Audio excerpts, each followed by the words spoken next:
If you're wearing a Fitbit Charge 5 right now, you've got this incredibly powerful health tool on your wrist.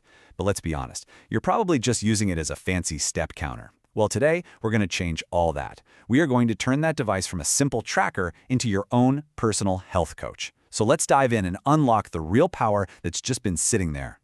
So let me just ask you, do you really think your Fitbit is just for counting steps? If you said yes, or even kinda, then you are in exactly the right place. Because what this thing can actually do is so much more than just counting how many times you put one foot in front of the other.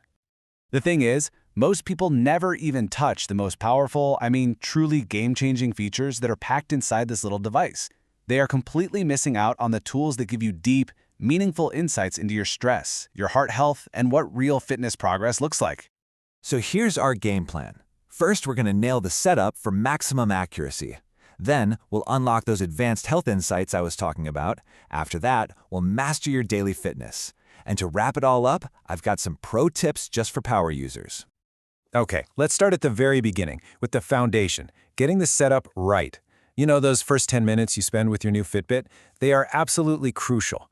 Getting this part right is literally the difference between getting vague guesses and getting data you can actually trust and act on. And the difference is huge. Just taking a few minutes to configure your device properly, instead of just rolling with the defaults, can give you up to 30% more accurate sleep stage data. 30%. That is a massive improvement. So here are the big things that everybody skips. 1. Fully charge it before you do anything else. This helps calibrate the battery from the get-go. 2. Put in your real height, weight, and age. The algorithms need this to be accurate. 3. Actually measure your stride length. Don't guess, just walk a set distance, count your steps, and do the quick math. And finally, personalize your goals. Ditch that generic 10,000 steps and pick something that's a real challenge for you.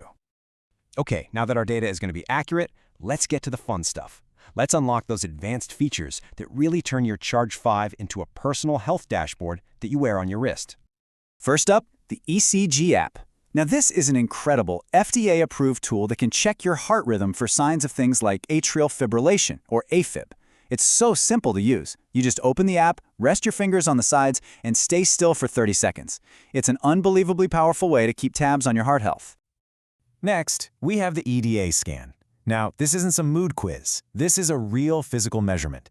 The sensor actually measures tiny electrical changes in the sweat on your skin, which is a direct sign of how your body is physically responding to stress. It's giving you cold, hard data on your stress. And doing a scan is super easy. Seriously, you open the EDA app, place your other palm right over the screen, and then just be still.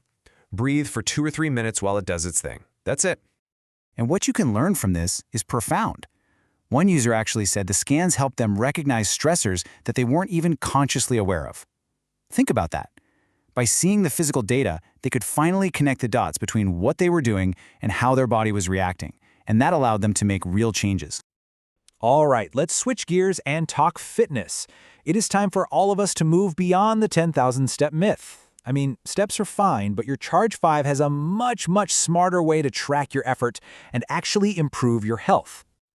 So here's the key distinction you have to understand: the difference between steps and something called active zone minutes. Counting steps just tells you the volume of your movement, how much you moved around. But active zone minutes, they measure the intensity of that movement, how hard your heart was actually working. And that's a way more important metric for your health. Here's how it works. You get 1 point for every minute your heart rate is in the fat burn zone, but you get double the credit, 2 points per minute, when you push yourself into the cardio or peak zones. And get this, the World Health Organization recommends a weekly goal of 150 of these active zone minutes. So if you start chasing that number instead of steps, you're going to see a real difference. All right, let's dig into a few pro tips. These are those little tweaks that are going to make a huge difference in how you use your device every single day and really help you squeeze every last drop of potential out of it. And we have to start with the #1 complaint I hear from pretty much everyone. My battery dies too quickly, right? Fitbit says you can get up to 7 days, but for a lot of people, if they're lucky, they're getting 3 or 4. It's frustrating. But what if I told you that with a few super simple changes, I'm talking less than 60 seconds of your time, you could add up to 2 full days of battery life to your Charge 5? Well, you can. It's totally possible.